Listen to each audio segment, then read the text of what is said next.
রাতের বেঁচে যাওয়া বাসি রুটি এখন থেকে আর ফেলতেই চাইবেন না। আজকের রেসিপিটি সত্যি বলছি দেখার পর এইরকম বেঁচে যাওয়া রুটির সাথে কিছুটা কাঁচা চাল আর কাঁচা চীনাবাদাম দিয়ে বানিয়ে ফেলুন নামি দামি এইরকম একটা মিষ্টি রেসিপি। এটা বানাতে কোনো রকম দুধ ব্যবহার করতে হবে না, এমনকি না লাগবে কোনো রকম খোয়া ক্ষীর আর না লাগবে ছানা। সহজেই কিন্তু এই মিষ্টিটা আপনারাও তৈরি করে নিতে পারেন। যখনই এরকম মিষ্টি খেতে ইচ্ছে করবে কয়েকটা উপকরণ দিয়ে বানিয়ে ফেলুন আর খেতে দেখবেন দুর্দান্ত লাগে। তো নমস্কার বন্ধুরা, আমার নতুন একটা রেসিপি দেখার জন্য আবারও সবাইকে স্বাগত জানিয়ে শুরু করছি আমার আজকের রেসিপি। আশা করছি এই রেসিপিটা আপনাদের কাছে ভীষণ ভালো লাগবে। ভালো লাগলে সব সময়ের জন্য অনুরোধ রইল লাইক, শেয়ার আর কমেন্ট করার জন্য। তাহলে চলুন বন্ধুরা, শুরু করা যাক আজকের রেসিপি। আজকের এই রেসিপিটা তৈরির জন্য আমি এখানে নিয়েছি 3টে রুটি। আপনারা এখানে রুটির পরিমাণটা বাড়িয়ে কমিয়ে নিতে পারেন। তো দেখুন বন্ধুরা, এই 3টে রুটিকে আমি এখন একটু হালকা করে ভেজে নেব। তার জন্য বেশ কিছুটা সাদা তেল একটু হালকা গরম করে নিয়েছি, তার মধ্যে এই 3টে রুটি দিয়ে দিলাম। এইবার এর সঙ্গে আর কয়েকটা উপকরণ আমাদের অ্যাড করতে হবে। তার জন্য আমি এখানে নিয়েছি দেখুন ওই 3 থেকে 4 টেবিল স্পুন মতো এখানে চাল, আর আমি এখানে বাসমতি চালটা দিয়েছি। বাসমতি চাল দিলে সুন্দর একটা ফ্লেভার আসে।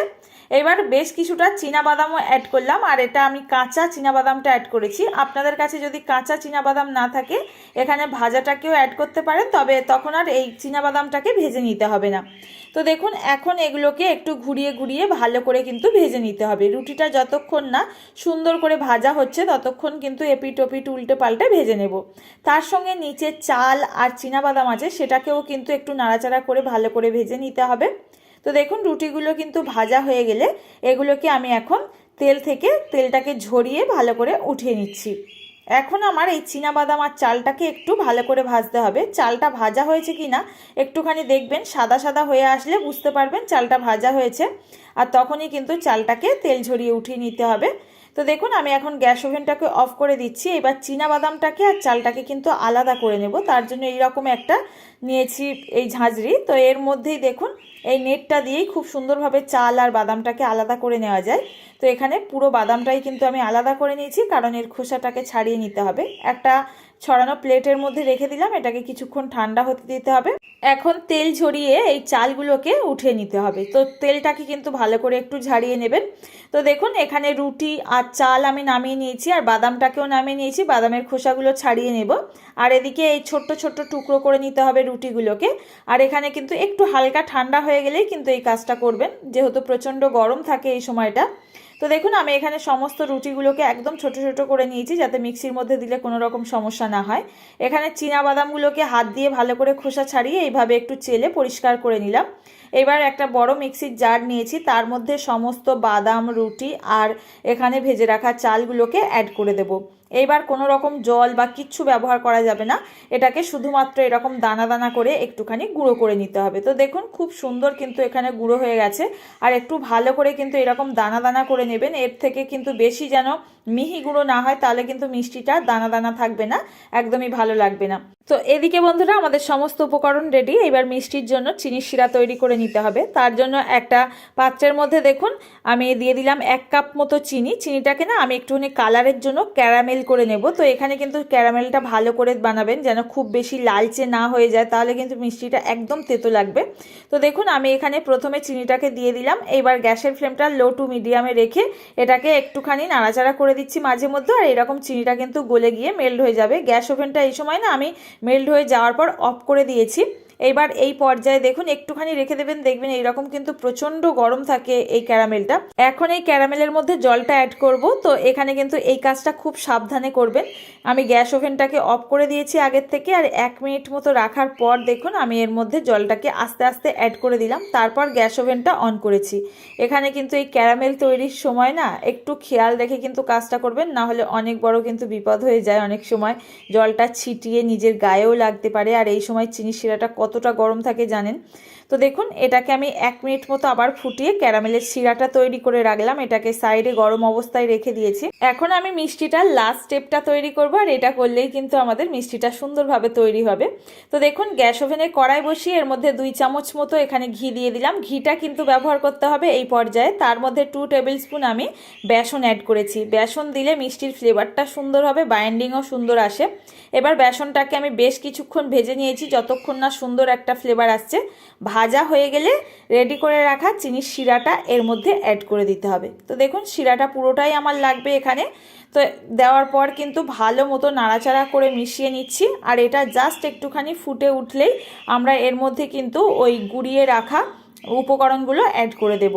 তো দেখুন ফুট উঠতে শুরু করেছে। এর মধ্যে আমি ওই যে মিক্সির মধ্যে গুঁড়ো করে নিয়েছিলাম সমস্ত কিছু, এগুলোকে অ্যাড করে দিলাম। এইবার অনবরত শুধুমাত্র আমাদের নাড়াচাড়া করে যেতে হবে যতক্ষণ না এটা একটা ডোয়ের ফর্মে আসছে আর ডোটা কড়াইয়ের গা ছাড়তে শুরু করছে। তো দেখুন খুব ইজিলি কিন্তু এই কাজটা করা যায়। একটু মন দিয়ে গ্যাসের ফ্লেমটা লোতে রেখে কাজটা করবেন, দেখবেন খুব সুন্দর কিন্তু এই রকম দানা দানাওয়ালা মিষ্টি কিন্তু তৈরি হয়ে যাচ্ছে। তো দেখুন এটা কিন্তু এখন কড়াইয়ের গাটা একদমই ছাড়তে শুরু করেছে। এই পর্যায়ে এটাকে আমাদের নামিয়ে নিতে হবে। তো এইরকম আমি একটা কেক টিন নিয়েছি। তো আপনাদের কাছে যদি না থাকে যে কোনো স্টিলের পাত্র বা প্লেট নিয়ে নেবেন, তার মধ্যে একটুখানি এটাকে গরম অবস্থায় দিয়ে সেট করে নেবেন, দেখবেন সুন্দর কিন্তু মিষ্টির শেপ তৈরি করা যায়।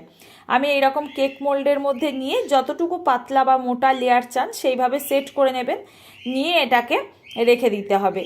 এবার আমি এর ওপর থেকে সুন্দর দেখার জন্য একটু ডেকোরেশন করব। তার জন্য দেখুন এখানে আমি বেশ কিছুটা পেস্তা কুচিয়ে নিয়েছি আর বেশ কিছুটা কাজু কুচি করে নিচ্ছি। এখানে কিন্তু আপনারা আপনাদের পছন্দসই যে কোনো ড্রাই ফ্রুটস অ্যাড করতে পারেন। আমি এখানে পেস্তা আর কাজুটাই অ্যাড করেছি। তবে এখানে কিন্তু অবশ্যই করে মিষ্টির মধ্যে এই রকম ড্রাই ফ্রুটস দেওয়ার চেষ্টা করবেন, এতে টেস্ট খুব ভালো আসে। তো দেখুন সমস্ত কিছু ভালো করে কুচিয়ে নেওয়ার পর একটু মিক্স করে নিলাম। এইবার গরম থাকতে থাকতেই কিন্তু এখানে আমি এর ওপরে এই ড্রাই ফ্রুটসের গুঁড়োগুলো দিয়ে দেবো।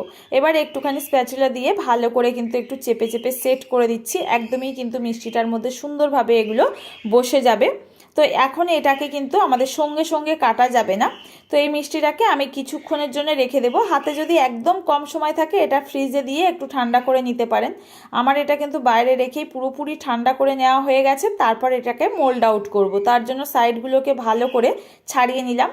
একটা যে কোনো প্লেটের ওপরে এইভাবে উল্টো দিক করে এটাকে একটু ট্যাপ ট্যাপ করবেন হাত দিয়ে, দেখবেন সুন্দর কিন্তু মিষ্টিটা বেরিয়ে আসছে। এখন এই মিষ্টিটাকে আমি সুন্দর করে পিস পিস করে কেটে নেব।